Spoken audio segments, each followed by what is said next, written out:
Hello and welcome to another video.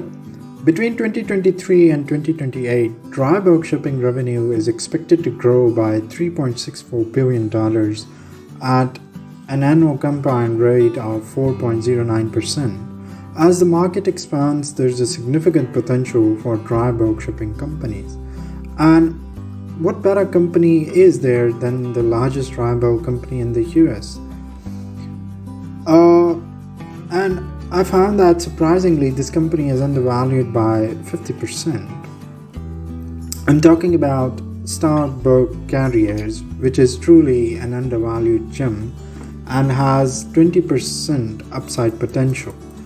The combination of a successful merger, robust demand, and juicy dividend yield of 5.84% and beneficial external factors makes this stock an ideal value opportunity.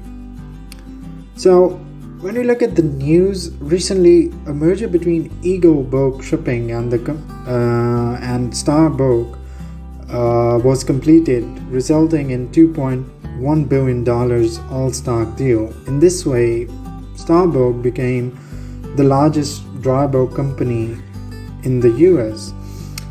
Based on the company's stats, its P by E ratio is currently at 13.88, which is lower than the market's 40.97 and the marine shipping industry's 17.18. Star Bulk Carriers is looking good regarding earnings as well, compared to an industry average of 28.66% growth.